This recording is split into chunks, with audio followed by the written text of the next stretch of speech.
ప్రకృతి అన్నింటినీ బ్యాలెన్స్ అదే చేస్తుంది. సార్, ఎంత పైకి వెళ్ళినా కూడా మళ్ళీ ఏదో అన్ని అంటే బ్యాలెన్స్ చేస్తండి. పెరుగుట విరుగుడు కొరకే అంటాం కదా. అంతే. ఇప్పుడు ఏ అంటున్నాము అసలు, అంటే మనిషి కూడా అవసరం లేదు, మనల్ని మిషన్లు అవన్నీ పరిపాలించేస్తే అస్సలు అంటాం కానీ జరగని పని. ఉమ్, నేను తెలుసుకున్న జ్ఞానంలో నాకు తెలిసిన నాలెడ్జ్లో వల్ల ఒక 30% ఇబ్బందికరమైన పరిస్థితులు ఉంటాయని విన్నాను. ఉమ్, సో అంటే సో బిగ్ ఎక్స్పర్ట్స్ దగ్గర ఉమ్, నేను, ఎందుకంటే నా క్యూరియాసిటీ, పాపం ఇన్ని కోట్ల మందికి పోతే, లక్షల ఆ, మందికి ఉద్యోగాలు పోతాయని. ఉమ్, 4 ఏళ్లలో ఒక 30% ఇబ్బంది పడతారండి. ఉమ్, బేసిక్ కోడింగ్ ఇలాంటివి ఉన్నాయి అంటే అంత మనకు పెద్ద నాలెడ్జ్ లేదు, ఉమ్, తెలుసుకున్న క్యూరియాసిటీ తోటి ఒక 30% పోతాయి ఉద్యోగాలు ఉమ్. అని అన్నారు.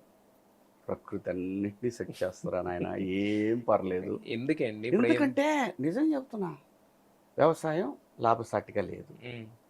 వ్యవసాయదారుడికి సలహా ఇచ్చే అగ్రికల్చర్ డిపార్ట్మెంట్లో ఎంతమంది ఎంప్లాయీస్ రైతుల దగ్గర పోతున్నారు, అసలు ఆ డిపార్ట్మెంట్ ఉందా అనే పరిస్థితులు ఉన్నప్పుడు ఏం చేస్తాం చెప్పండి.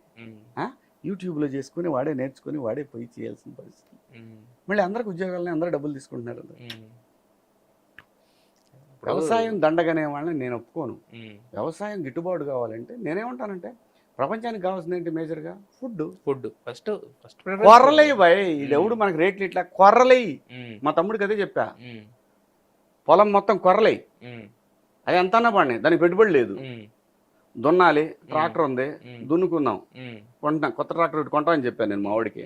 ట్రాక్టర్ తీసుకు, దున్ను, చల్లు, కొర్రలు పండుతాయి, 4 బస్తాలే అవనాయి, 4 బస్తాలే అవనాయి. కనీసం ఓ 4 ఏళ్ళు 3,000 రూపాయలు వస్తాయి కదా. ఓ చోట 15 ఉంది, చాలు కదరా, హ్యాపీగా బతికెళ్ళిద్ది, అడిగిపోద్ది. ఇది ఎట్టాగు బయట మార్కెట్కి కావాలి. కొన్ని రోజులు అయ్యి పంట మారిస్తే మళ్ళీ మళ్ళీ మళ్ళీ కమర్షియల్ క్రాప్ వేసుకోవచ్చు. ఏం లేదండి, సుఖం కావాలి సార్, మనిషి సుఖం కావాలా, అర్జెంటుగా సుఖం కావాలి. ఓ షెడ్ కాడ కూర్చొని చక్కగా 4 ఫ్రెండ్స్ని పిలుచుకొని, వాడో ఈడో ఎవడో కూడా పెగ్గు తెస్తూ కూర్చుని తాగే రాజకీయం మాట్లాడుకుంటా, వాడట్ట ఈడట్ట, ఏ పార్టీ వాడు ఆ పార్టీని సపోర్ట్ చేసుకుంటా, ఇలా బతికేస్తే ఆనందం అనుకుంటున్నారు. ఇంకా మీ బ్రదర్ ఇప్పటికీ వ్యవసాయం చేస్తా ఉంటారు? అక్కడే ఉంటారు. నువ్వు ఆయన వ్యవసాయం ఏం చేయడు, వ్యవసాయం ఎలా చేస్తుంటారో చూస్తుంటాడు.